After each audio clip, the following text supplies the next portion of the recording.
All right. Well, I think we're at a good number, so let's get started. Just wanted to welcome everyone. Good afternoon. Today's webinar is Accelerating the Flow of Customer Value with SAFe. My name is David Gisbers. I'm the Managing Director of Frameworx Consulting.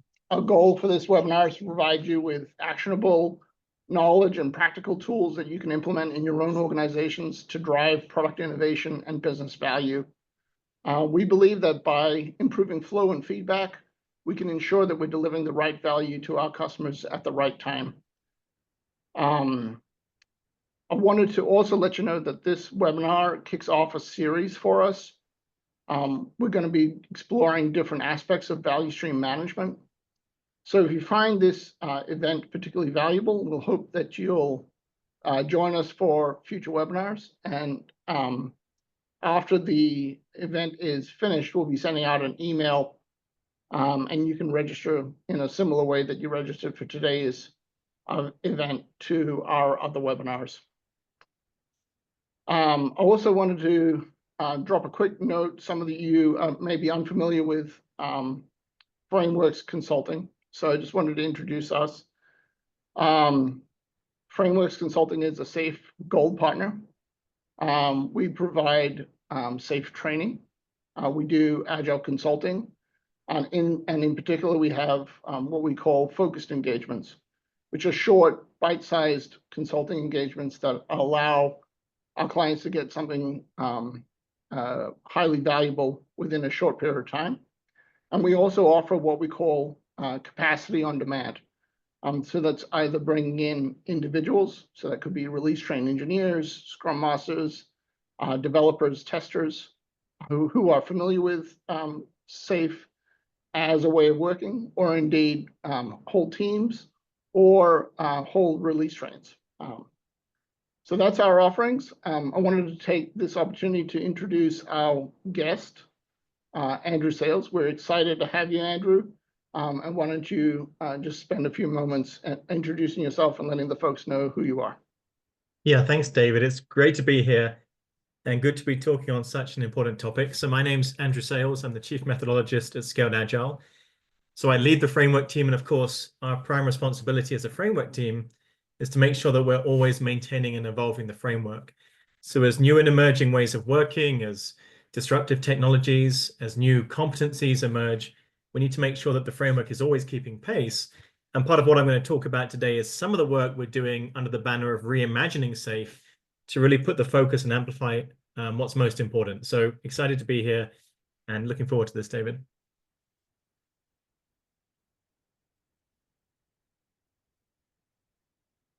All right. Well, without further ado, Andrew, why don't we get started? Happy to. So I've kicked us off with this question, and this was a question similar to the one that if some of you may have been in attendance at the recent SAFe Summit in Washington, D.C., or perhaps you saw my keynote that I did on stage there, was to really try and get a bit more understanding as to why we see a difference between organizations that truly excel. They see great results in terms of the Lean and Agile transformation and how it affects positively their business outcomes. But on the other hand, some organizations who seem to go through the same process don't always achieve the same great results. And so as we started to think about this, because in many ways, this is, the most important question, if we can really unlock the answer to this question, it provides the opportunity for all organizations to really elevate the results and the benefits that they're getting. And over the last few months, we've been thinking as a framework team as to the root cause of this particular challenge. And I wanted to start today by sharing what I think are the three critical elements for successful adoption of a new way of working that make the difference between those that excel in the way that I described and perhaps those that struggle. And the reason I'm introducing these is that in many ways, these three critical elements are informing all of the work that we're doing at the moment, that I'm going to talk a bit more about, to really reimagine SAFe and bring the focus to what matters most. So let me go through these. And of course, the first one should be very familiar, but there's something specific I want to say about it. So I think the first critical element when you introduce any new way of working, if you're implementing SAFe, for example, is an understanding of purpose. And we've seen a lot of organizations successfully describe the bigger purpose. Maybe we're trying to improve quality. Maybe we're trying to accelerate time to market. Maybe we're trying to get a better understanding of our customer needs. There's always some larger purpose more than we just want to implement SAFe, and we're seeing positive movements in that direction. But there's another way about thinking about purpose, which is less in the large and more in the small. And I always encourage organizations, as they bring in SAFe, to ask what is the purpose of individual events? What is the purpose of cadence and synchronization? What is the purpose of organizing around value? And by starting to probe in this way and getting the answers as to why these new ways of working are designed the way they are, it provides much more clarity and understanding for organizations that are adopting them. And today, of course, we're going to talk deeply about value stream mapping, and we're going to be very clear as to the purpose of that particular activity. The second critical element is what we call mental models. Now, we talk about mental models a little bit in SAFe. I think we can talk about them much more. And you'll see some of the new guidance articles that we've put out do a much better job of explaining the mental model behind a particular activity or event. So by a mental model, what I mean is, yes, we understand, for example, that PI planning is a 2-day event, and we know there's an agenda that we need to follow. But do we really understand why and how it works the way it does, and why and how it's designed the way it is? PI planning is 2 days, not because we have a lot of agenda items to fit in. It's because it includes an inherent feedback mechanism. It provides an opportunity to build a plan, to get feedback, and then to iterate that plan as we converge on the objectives that we're going to commit to. And all across the framework, whether you're talking about system demos, inspect and adapt events, whether you're talking about things like the art sync, even things like flow and feedback, they all have an underlying mental model that's really critical for us in the framework to make sure that we're explaining clearly. And it's important for enterprises and organizations to make sure that they understand that. And then the third critical element that's informing a lot of what we're doing to really imagine SAFe at the moment is this idea of context. And context, as the phrase goes, really does matter. Context is not just about how do we need to adapt this particular process to fit better and be cognizant of the work that we do. Context is also about how do these lean agile ways of working rub up against other parts of the organization that may not be transforming or may not have transformed yet. Context is also about how do we maintain the results that we're seeing through our current processes whilst we're trying to transform to a new set of processes. So you're going to hear me talk a lot more in the future about how we can make sure that we create a framework that is inherently adaptable to a particular context. So these three things have been forming the backdrop of what we've been talking about most recently when we've described this initiative of reimagining SAFe. And to give you a little bit of a background into the timeline, it was probably at the Berlin summit last year or earlier this year, sorry, when we first started, and I first started talking about the need to really think about how do we both simplify the framework in a way that makes it more intuitive, more adaptive, more extensible, and at the same time bring the focus to what matters.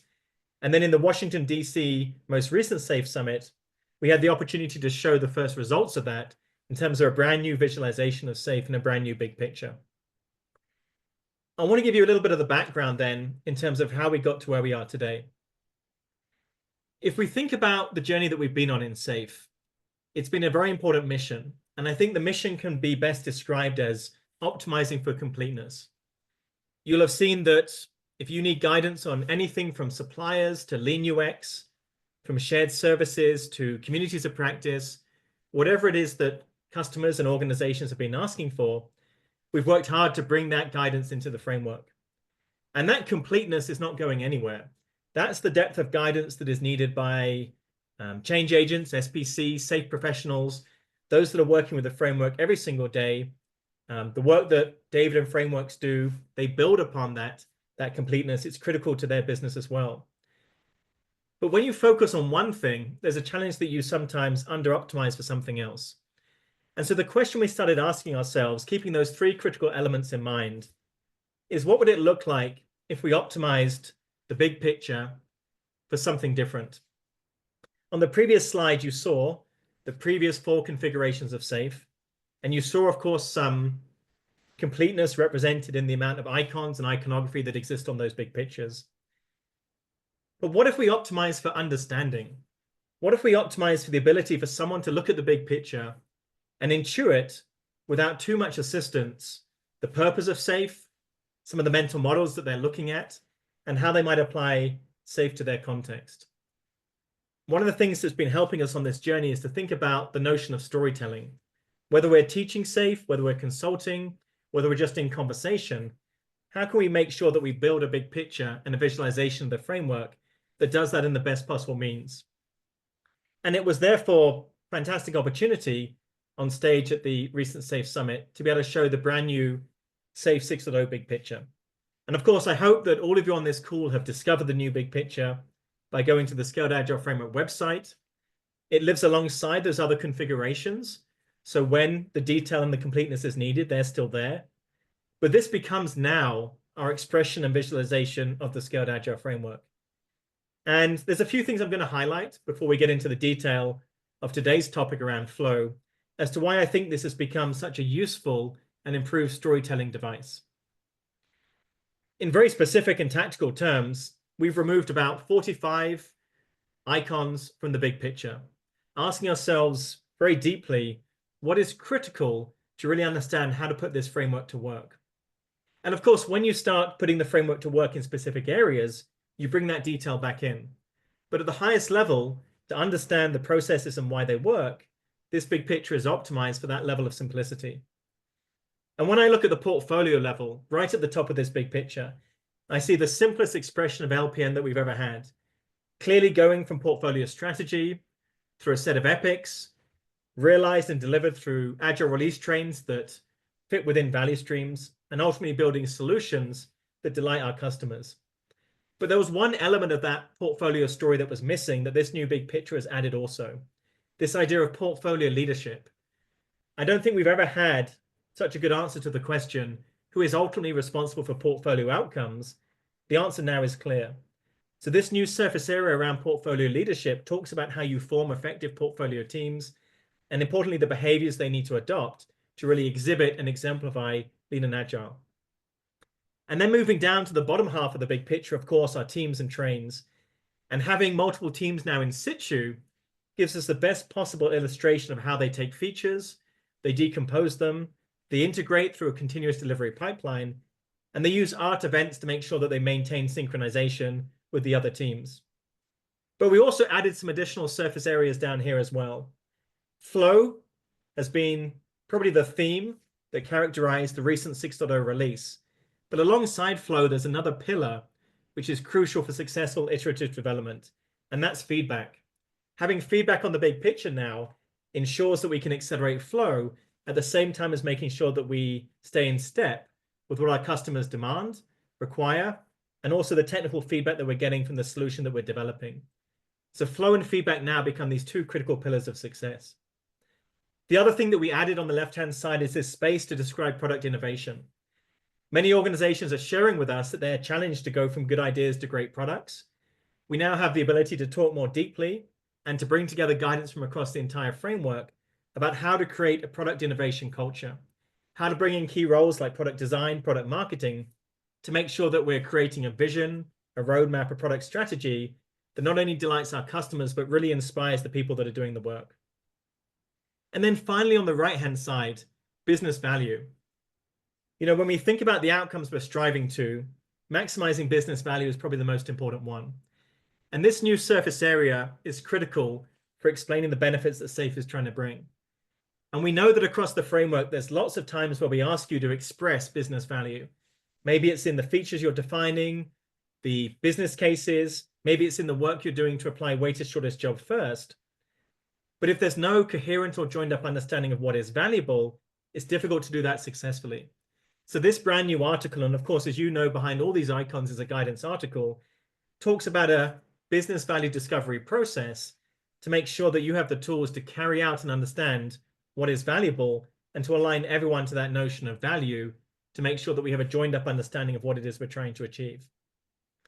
So I hope in the same way that I've described it here, you see that we've done our best to simplify, to increase understanding, but also to amplify some of those key storylines that the big picture needs to really bring into focus for organizations and those transforming to implement SAFe.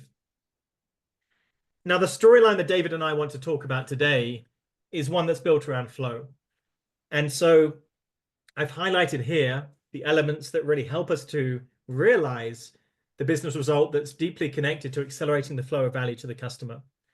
And this, of course, is perhaps the most commonly associated outcome connected to SAFe. It describes the work the teams and the arts are doing, and it describes the work not only to deliver the product or the solution they're building, but also the commitment they have to improve their processes. When I'm teaching SAFe, I always talk about an agile release train having two purposes. One is just what I mentioned, to build the solution by pulling features from the backlog, making sure they stay aligned with customer needs. But the second purpose they have is this commitment to continuous improvement. Where in the work they are doing can they improve their processes? Where are there bottlenecks they need to remove? Where are there things where the work is not flowing efficiently? And either by adapting or introducing new ways of working, they can accelerate that value. And that's going to be the topic that we're going to talk about today. But I think there's one more thing that I'll say also connected to reimagining SAFe that also connects deeply with the topic that David and I are going to discuss. One of the things I spoke about on stage is this recognition that many people and organizations are wanting to have a level of flexibility in terms of how they start their journey with the Scaled Agile framework. It always used to be that the starting point was fairly similar. You'd work through the implementation roadmap, focused around primarily launching agile release trains. And for many organizations, that may still be the best starting point. But more and more, we're seeing organizations that are starting in other areas. Maybe for them, lean portfolio management is the critical starting point. Until they understand deeply the solutions that they're organizing around and their portfolio strategy, it doesn't make sense to launch an agile release train. Others want to start by understanding customer needs. They might start with an agile product delivery focus. Some might start with addressing challenges around leadership. We're going to start building into the framework this ability to better select the starting point that suits your needs. And as David and I were reflecting on today's topic, I think value stream mapping as a technique more than anything else helps you get to an understanding of where is that best starting point for you as an organization implementing SAFe. So David, I know that was sort of the first section to put this into context. I'll just pause for a minute to see if there's any questions that came in before I get into the details around value stream mapping. Yeah, it doesn't look like we had any live questions, but in preparing for this webinar, I did speak with a number of customers. And one of the questions that did come up was around sequencing and whether you need to do value stream identification before you do value stream mapping. So I was hoping you might be able to comment on that. Yeah, that's a good run into this section. So the first thing to say, of course, is that sometimes we get people who ask what is the difference. We're talking very specifically about value stream mapping. Value stream identification tends to be an activity related more to organizing your agile release trains around the significant value streams inside your organization. The reason that I think value stream mapping is a good starting point is two reasons. Number one, it's all about starting with where you are today, going back to that point of context, and you'll see that in an example. But the second thing, David, is that I find that value stream mapping can be a great input then to understand your value streams as you start to organize around value. So certainly value stream mapping can be your first step and often is. It's also a great way to unlock some immediate wins that start to build some momentum. So let me use that as a way of running into this little section then. So I put up this quote from Gene Kim. I showed this on stage in the Berlin SAFe Summit as well. I mentioned that in SAFe, we've moved the discussion, I think, from agile, although that's still critically important, to a broader discussion around flow. And of course, flow is built on lean, and lean is baked into the Scaled Agile framework. But flow really describes what we're trying to achieve in terms of this smooth flow of customer value, all the way from when we get a new idea through to when that value is in the hands of our customers. And if we can focus on making this flow as smooth and efficient as possible, you start to see some remarkable things in terms of improvements in lead time and predictability. But one thing I wanted to put up was a bit of a cautionary tale. And I've shared this slide. This was a slide that Mick Kirsten shared, CTO at PlanView. And I found it such a powerful slide, I wanted to share it today. When we talk about value streams, whether it's in SAFe or just generally, we need to be thinking very mindfully about the fact that these value streams extend beyond just the development activities. one of the biggest challenges that I see is people over-focus on the green box in the middle here, the work that actually happens when we start developing and building our features and our solutions. And although that's a useful place to look, what we tend to find is the biggest delays and impediments are on the left-hand side in terms of how quickly we can make decisions about what to build, and on the right-hand side in terms of the work that we do to release the features once they've been developed. So as David's going to talk a bit more later, as you start putting this value stream mapping technique to work, you've got to look broadly across the end-to-end value stream, because I promise you, the opportunity for improvement is going to exist many times outside of that central development aspect that you see in green on this slide. Now, the thing that I like most, and I know that for a lot of you, value stream mapping, will be fairly familiar, but we're going to show you some more detailed examples that I hope will add to the knowledge that you may already have. But the nice thing I like about it is, going back to what I said earlier about context, is it does just that, sorry. It starts specifically with your context. There's no heavy lifting in terms of adopting a new way of working, or having to implement a portion of SAFe. Value stream mapping works great by actually asking yourself the simple question, how does work flow through our organization today? And coming back to David's question about organizing around value, the nice thing about watching the work rather than the people and mapping out the flow of that work is you start to uncover naturally the value streams that exist inside your organization. And you see a very simple example on the slide here. An idea for a new feature comes in, it goes through a set of steps, and at some point we get to the point where we develop, deploy, and it's in production. Take a piece of work that you've developed previously. It could be a project, it could be a set of features, it could be one particular initiative, and just using your best understanding and the understanding of those inside your organization, just map out that work at every single step to start to try and bring some illumination to sets of processes that sometimes remain hidden. And then, of course, the next step is we want to start to measure it. And again, one reason why I like value stream mapping an awful lot is I think that although the results and the information it provides can be hugely useful in uncovering improvement opportunities, the process and steps itself is fairly simple to understand. And there's 3 critical metrics that we want to apply to the steps you've just identified. The first one, of course, is how long does each step take? And sometimes by identifying that, we can identify opportunities for improvement. It could be that a particular step can be improved with automation, upskilling individuals, getting more people working on something. But the second metric is the one that perhaps provides the greatest opportunity for improvement, which is wait time. How long does it take between one step ending and another step starting? And this is what Deming always talked about when he talked about being systems thinkers. It's the handoffs between one step to another that really provide the greatest opportunity for improvements. And then finally, in the bottom right, we talk about percent complete and accurate, a really critical metric as we start to do value stream mapping. This answers the question, what percentage of the work arrives at a particular step ready to be processed versus the amount that needs to go back to the prior step to be fixed? And it goes without saying that any work moving in the wrong direction is going to be hugely inefficient when thinking about flow. Now, David and I are going to show you in the next section, when we get to talk about the workshops that they've been running, some specific examples. So I won't go through this example in too much detail, but you can see here how we're building up an understanding now of what the flow of work looks like across the organization, separate to even worrying about how we form our teams and our agile release trains. This is simply a reflection of how we do work today. And what you can start to see, and I've highlighted something in the bottom right-hand corner, is that if you look at that total active time, it is often dwarfed by the amount of time that is spent waiting for the work to move through the entire system. And when you divide and look at the ratio between that active time to the total time, you start to see very low flow efficiencies. Our experience is that it's very common to see 5, 6, 7, definitely single-digit flow efficiency, which draws you to a very simple conclusion. The opportunity to truly optimize the flow of work through getting people to work faster, harder, and in a more productive manner will always be outweighed by a magnitude in terms of the opportunity to improve efficiency by addressing the delays that exist in the system between those steps.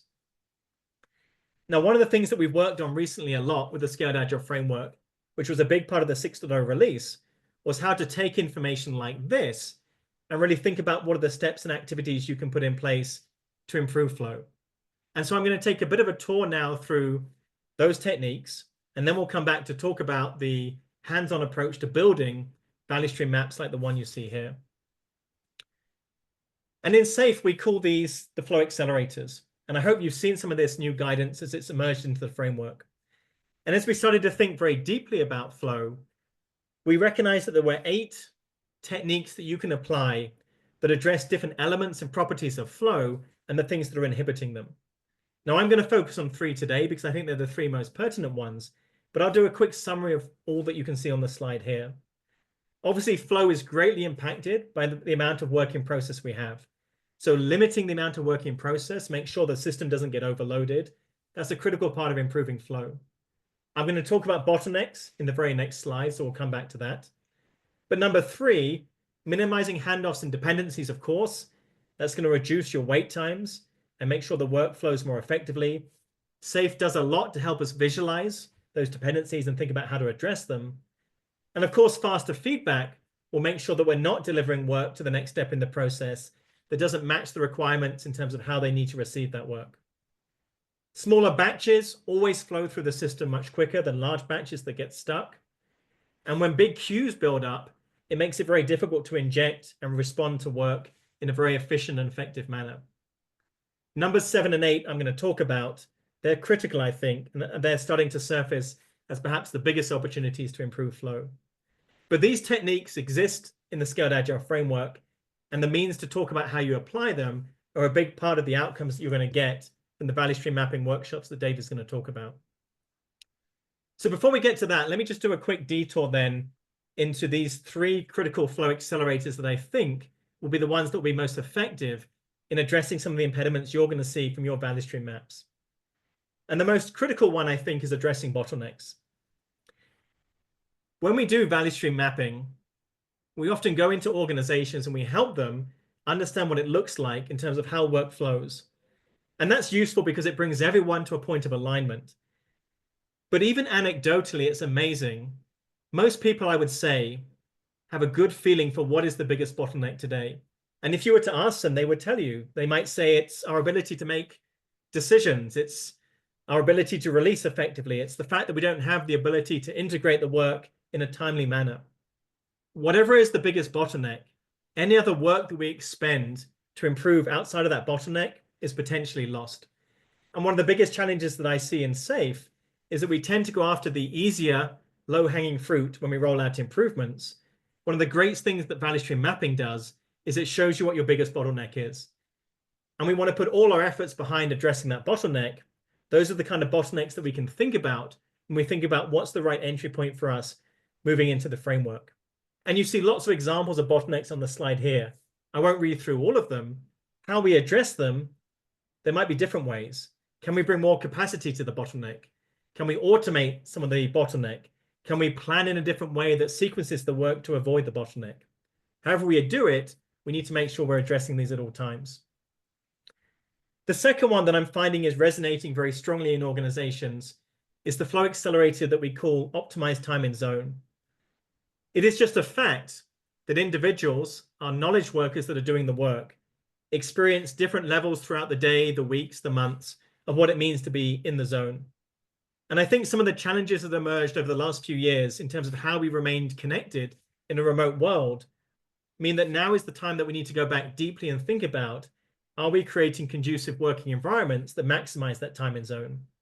Are we keeping a balance between when we need to bring people together to collaborate versus giving individuals enough time to focus on what's important for them? And just like we can look at flow efficiency for the system itself, we can look at flow efficiency or time in zone for an individual. And we start to see when we look at this, that across our workforce, it just simply isn't the case that we're maximizing their ability to stay in the zone and be highly productive. And then the final one that I would ask you to look at as you start to put together these value stream maps is this idea of remediating legacy policies and practices. And this, I think, is one of the reasons why value stream mapping is so powerful as a tool. Often when we implement SAFe, we see organizations implementing SAFe and the processes connected to it alongside existing policies and practices. We start to get duplication, if you like. We're doing capacity planning alongside timesheet management. We're doing Lean Agile budgeting alongside project forecasting. We need to make sure that these legacy policies and practices and the outcomes they strive to achieve are realized by our new way of working, but we can't maintain both. They start to conflict, they start to overlap, they start to add huge process in areas that just isn't effective. So value stream mapping is a great way of identifying where are these legacy policies and practices not serving us well, and where might we want to quickly migrate to the new Lean Agile ways of working to get some of the benefits associated with them. I'll just say one last thing before we move to talk about the workshops in more detail. And one question that David and I were reflecting on that I often get is these value stream maps are great, but we've known about some of these delays and impediments for some time. Things still never change. And one of the things that I do and I encourage is to take your value stream map and think about whether you can express those delays that are captured in terms of time in ways that really resonate with leadership and those that will eventually be taking the decisions in terms of how we can improve. And the best possible way to do is to frame them in terms of cost of delay. Reinertsen, as you can see the quote here, describes cost of delay as the most important thing in terms of really maximizing economic outcomes. And cost of delay describes the situation in terms of what is the cost of this delay in terms of the opportunity that we've lost. If you're identifying a 3-month delay in your value stream map, what would that look like if we converted it and projected it in terms of revenue? Are there some penalties associated with being late? What would be the impact in terms of customers that might move away from our services and products? And if you can describe the delays in those terms, I find it's a really great way to bring the attention and urgency needed to effectively improve. So I hope that was useful as a bit of a backdrop. We're going to get into some of the details now. And again, David, please stop us if there's any questions. If not, I can move you to the next slide where I think you're going to talk a bit more detail about the work you've been doing around the micro-credentials. Yeah, thanks, Andrew. We still don't have any questions, so let's keep moving. So let me bring up the next slide for you. All right, thank you. So when we started Frameworx Consulting, or I should say when I joined Frameworx Consulting, we looked out at the industry and we wanted to, we deliberately chose to partner with Scaled Agile. And one of the reasons why we did that was because Scaled Agile has a continuous evolution of their knowledge base. Put simply, Scaled Agile is an industry leader in terms of all things Agile, from the team level to the board level. And one of the other things that we've really been impressed by with Scaled Agile is the evolution in the way that they deliver their intellectual property to the market. And in 2024, this has been most notable with the micro-credential offerings. So since the micro-credential offerings have come to the fore or being able to be delivered, Frameworx Consulting has delivered about 10 or so micro-credential classes. And the feedback that we've got is that they've been very practical, they're very solution-oriented, and they're great learning experiences.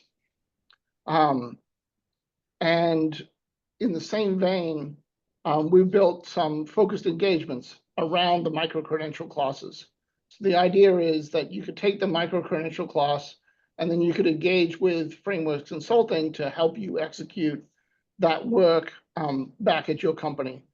So specifically with the value stream mapping offering, we have a consulting offering that supports that or is sequential to the value stream mapping micro-credential class. And that is about a 5-day engagement where we would help you facilitate the meetings with the key stakeholders, actually complete the value stream mapping exercise itself, and then have the deliverable of a current state value stream map, a future state value stream map, and a backlog of improvement stories or improvement epics that you can start tackling to help you bridge the gap between the current state and the future state. Just before we jump into and this may be answered in our upcoming segment. So Jim's asked a question, Andrew. Yeah. How are you measuring actual time versus projected time, or time represented by velocity, which is not really time? It's actual time. And maybe something worth saying is, a lot of the metrics associated with Agile, you often get out of the tooling that you might be using to manage your workflows. But value stream mapping is one of those that recognizes that some of those metrics you've kind of just got to do in a workshop format like you described, David, because it's not easy to always be capturing when did I start on a piece of work, when did I stop on a piece of work. So number one, getting the people in the room to actually map it out is a great way to do it. But secondly, there's a level of precision here that needs to be appropriate for what we're trying to achieve. Whether it's a day's worth of work versus 9 hours, might be here nor there. What we're trying to understand is, did this roughly take a day? Did it take 2 days? Did it take a week? The biggest bottlenecks will surface from that level of granularity, no problem. So don't overdo the level of precision either. And I could maybe show that on the next slide if you're okay for me to move forward, David. Absolutely. So David talked about the importance of this current state map and future state map. And I want to talk you through those now briefly so you get a feel for the very practical nature of this technique as such a useful starting point, in addition to the longer journey you might be on for implementing Lean and Agile and Safe, to just immediately identify where are the problem areas in the way that you're processing work today. So this is the current state map. Don't worry about all the detail yet. I'm going to walk us through it. You'll see on the left-hand side, and this is the kind of thing, by the way, out of the micro-credentials that David talked about and the ongoing support that you will be building. So on the left-hand side here, you see the business context. We're looking at an example from the for building an app from the banking sector, and they've got a demand rate of about 10 features per month. If they can keep up with that, that'll be meeting the requirements of their customers. Of course, you're going to see in a minute, you can see it in the middle already, that they're not at that level. So there's a set of baseline metrics that they've taken, and they've got to these metrics by building out their current state value stream map that you can see at the bottom there. Now, of course, in reality, your map might be many more steps than this. And that's why it's very useful to have an experienced facilitator to walk you through the work to identify those steps and how the work flows across the different business units and teams within your organization. As before, they've got a total active time that is dwarfed by the total flow time. The total flow time includes the wait times. So it's the wait times and the active time. It gives them a very low flow efficiency, although 23%, I will say, amazingly, is not bad compared to some of the value stream maps that you will see out there. But look at the percentage complete and accurate.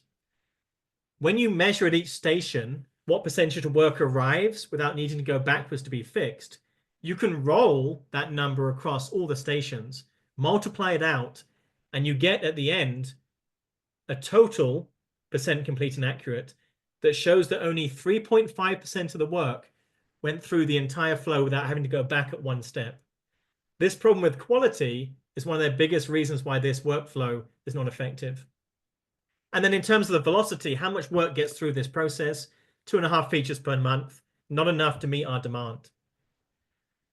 So they look at the value stream map. They can immediately see some issues. Step 9, review app security. Huge amount of wait time, 10 days. Step 5, the work to develop the feature. A very low percentage in terms of complete and accurate. 40% of the work has to go back to be redefined. The architecture work has to be respecified before it can be come back again to be developed. And again, right at the beginning, there seems to be some inaccuracies in step 1 with how they actually log the requests. And they can ask themselves, what are the top causes of these delays? Well, one is clearly waiting. Step 9 is a waiting problem. That step seems to be waiting a long time for the work to be batched up and provided to them. Or maybe they're being asked to work on other things, but something is going on there. Steps 9 and 5, they've identified that one of the root causes here is unnecessary documentation, meaning that it's taking a long time to document the work that needs to be developed in association with this feature. And it looks like the way that documentation is happening is very siloed. And by the time it gets to the teams that are developing the features, either that information is outdated, inaccurate, something's not right about it. It also looks like they're not using their cross-functional teams effectively in step 5. And both in steps 5 and step 1, it looks like their definition of ready perhaps is being less well observed. There's some partial work that is happening that means things aren't properly defined when it reaches those steps or when those steps complete their work. So this current state is a great way of just saying completely objectively, how does work happen in our organization today? And don't forget what Deming said. It's not about assigning blame to individuals. This is a systems problem. It is the system that we're interrogating, and it's the system that we're going to correct. And that's where the future state comes in. The future state helps us understand, okay, to meet the need of our customers, what are our target metrics? What do we want to achieve? Because at some point, we don't want to get to the point where we have diminishing returns. There's a level we need to get to of efficiency that meets our business requirements. I won't read through all of those, but you can see that they have significant improvements to reach that 10 features per month target that they have. And then David mentioned the most important thing, the plan that you're going to build, the improvement backlog that's going to describe how you get to this future state. And they've got 3 features. In fact, they've captured those inside an entire epic to streamline this process. They're going to organize cross-functional teams. If you look at the future state value stream map, it looks much less siloed now. The definition, the development, the testing is all happening together in a cross-functional manner. They're going to build out and invest in their continuous integration, continuous deployment pipeline. They're going to bring some automation in, and they're going to make sure that they have some ability to really validate with effective data the suggestions that they're getting in, make sure they're building the right requirements for their customers. Notice, importantly, that they've reduced the number of steps. This is not just about improving the steps as they exist today. Part of the work that David was describing that himself and the team do is to help imagine a future state where sometimes we improve steps, sometimes we remove steps, sometimes we replace existing steps with more effective ways of working. So I'm sure it's coming across in the way that I'm presenting this, but it's just such a valuable tool that I wanted to make sure that I was stressing and highlighting effectively how useful this canvas that you're looking at here is as a blueprint of the first steps on your journey, but also at any point on that journey, rerunning this exercise is incredibly useful to keep populating and repopulating that improvement backlog. Now, I know, David, you found some things when you've gone through the workshops, particularly, and you were going to give us a bit more detail also about the structure of that micro-credential itself. Yeah, before we go there, we do have another question. Yeah, please. So considering this flow, should there be a split for backlog refinement that goes into PI planning? Andrew, I don't know if you can actually read the question. Yeah, I can bring it up. Hang on a second. The chat. I'll bring that on my screen over here. Considering this flow, should there be a split for backlog refinement? And if the work is to release, what's the duration of the backlog time? So I think I can answer the question. Darius, great to see you on the call. So what we've shown you is here as an example is quite a narrow portion of the value stream map. You know, there are definitely going to be steps that would explode into bigger steps. And if you were doing this in reality, you might find that that step to prioritize the request includes a set of other steps where we're bringing stakeholder inputs together, where we're carrying out prioritization activities, maybe where we're liaising back with the customers. One thing I will say, though, is when you do your value stream map, you've got to arrive and land on a level of detail that is effective for what you're trying to surface. So as I said at the beginning, there is typically 1 or 2 bottlenecks that will rise above everything else. As you start to eliminate those, it may very well be appropriate to start digging down into more detail around specific activities. But I'll also answer your question in this way. The nice thing about value stream mapping is you can lift and shift this technique to anything.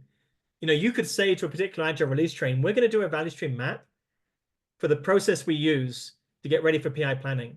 And it would look at all the steps from work that is in the intake work, prioritizing that work, the readiness of those features, building out the business outcomes, building out the acceptance criteria. If you're finding that that process feels inefficient, value stream mapping is a great way to highlight those inefficiencies. And David, that's why I think you and I are so passionate about this. You can apply this to any process in the organization, either existing or processes that you've started to implement as you move to adopt SAFe. Thanks, Andrew. Yeah, let's talk about the value stream mapping micro-credential class a little bit. So yeah, as mentioned, we've run this a number of times. It's a virtual class, and it's about 4 hours in length. So what we found is there is a much higher demand for the 4-hour classes. They seem to be a little bit more digestible, and they give you something practical, like, for example, the value stream map that we just saw. After you've completed it, the idea is that you'll be able to go back to your organization and guide your learners at your company to prepare for the workshop.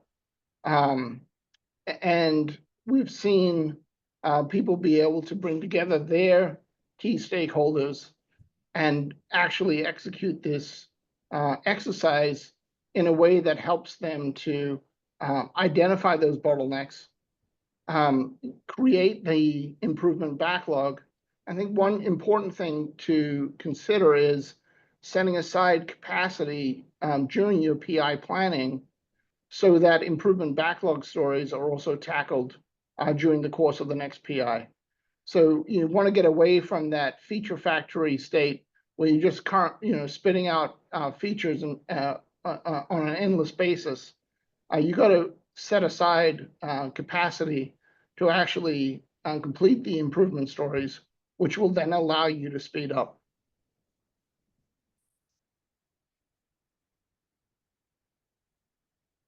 So certainly having the leadership support, because those are the folks that are going to be able to tackle organizational impediments, right?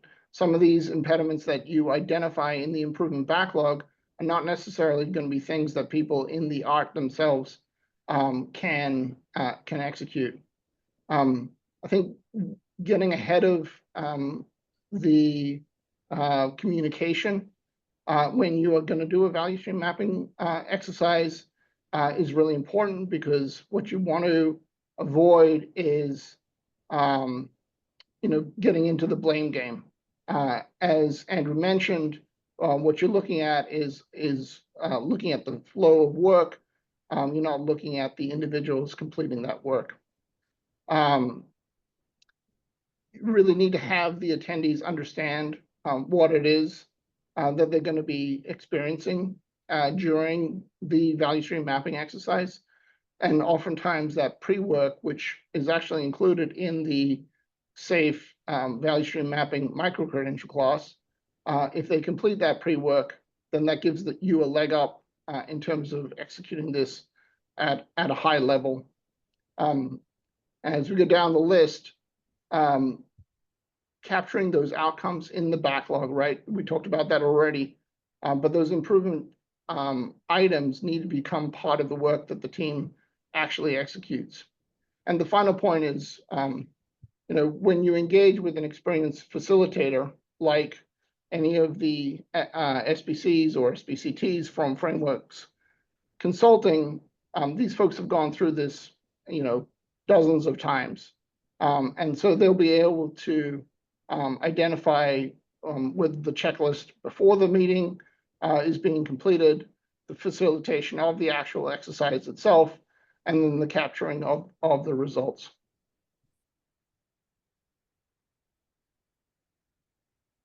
All right, perfect timing. So I can't actually see the audience. I can only see Andrew's beautiful face. But I hope that you all have your phone on you. And if you want to sign up for a free value stream mapping micro-credential workshop, you can just scan that QR code. It'll take you to the Eventbrite page, and then enter in the VSM series promo code on that website, and you'll be able to access your free micro-credential classes. We're going to run about 5 more of these over the course of the next couple of months. So the next one is December 17, and then we've got a couple in January and a couple in February already scheduled. If we get we've had a great response so far. And if we continue to have that great response, we're going to be running these about twice a month for the foreseeable future. Let's just do a quick check on the Q&A. Doesn't look like we have any new questions, but Andrew, I did want to get a little glimpse into, behind the curtains of the Frameworx team over there at Scaled Agile. Can you just talk with us a little bit about how the Frameworx team reaches consensus about what actually hits the SAFe big picture? How do you guys decide what changes to make and how to evolve the framework? Yeah, that's a great question. So, we're very fortunate in many ways to have, great partners like Frameworx and customers like yourselves on this call. And the SAFe community has always been fantastic about sharing back not only things that are working well, but where they're seeing challenges. Now, one of the things we tried to do at the recent SAFe Summit was to amplify those feedback channels. I think many of you will have seen that we launched a brand new State of SAFe survey. That's closed for this year, but there'll be another one and another one in Q1 next year. You will see the results of that State of SAFe survey. They'll be available for the community. And of course, not only do we ask questions about, where is SAFe serving you well, but also where are you feeling challenges? Where are you having to adapt and configure SAFe? So we get a lot of input in terms of what are the tools that you need to help be more effective. And part of that is evolving the framework. But there's also another part of the work we do, of course, which is really to try and get ahead of the curve. So we saw with AI as an example, sometimes things come along that can be hugely disruptive as well as enabling. And it's about making sure that we stay ahead enough so that we can build out the guidance, whether it's around responsible AI. We've got a brand new guidance article coming out shortly on how to augment SAFe roles with AI technology so you can help your product managers, your scrum masters, your portfolio leaders be even more effective through the use of AI applications. But I can't stress enough, David, how much actually we do a lot of Gemba ourselves, going out to talk to customers and partners, but it's just great having the ability to run voice of customer, voice of partner events and hear directly from people who are actually out there practicing it. That's a huge source of what we end up incorporating into the framework. I couldn't help but notice that the next big SAFe event is going to be Sorrento, Italy. Yeah. Wonderful location choice. Can you give us a little bit of a glimpse into what the agenda's panning out like? So one of the things I finished with on stage at DC was a bit of a look forward. And I think that pattern is working quite well where I can announce things that are ready and then look forward to the next SAFe Summit. And the big question I asked us is, what are the competencies needed to help organizations build the future? So I'm sure everyone on this call knows that SAFe is built around 7 core competencies. But in my mind, competencies should be able to evolve at a fairly decent pace. I could ask the question today, is prompt engineering a new competency that we need to be able to acquire? And I think we can make a strong argument that it's becoming something that looks like a competency. So one question I said back then, and one thing I will try and add more detail on in Sorrento, David, is an answer to that question, exactly that question. What are the competencies that we need to build into the framework that describe the areas of mastery that organizations need to acquire to really make sure that they're effectively working in a manner that's going to help them be successful into the future? One additional thing that we're doing at Sorrento that might be of interest is on the topic of configuring SAFe, which has always been a huge ask, is we're starting now to really address that and build that into the fabric of the framework. So you'll see content on that topic alongside other key content around safer hardware, which has been a big area of exploration and development for us, and of course more around AI. But my main stage will definitely be focusing on that core competency question, which is a critical one for all of us, I think.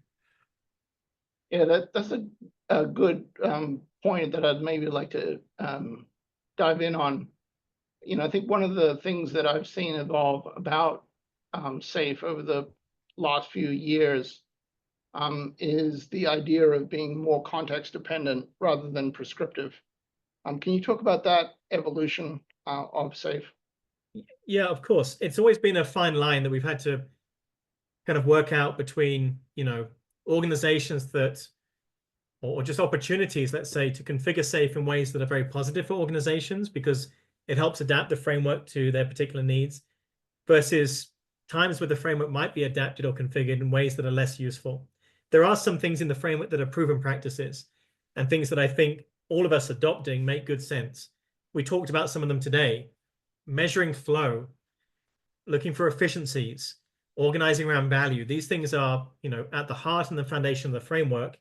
We wouldn't want to move away from those.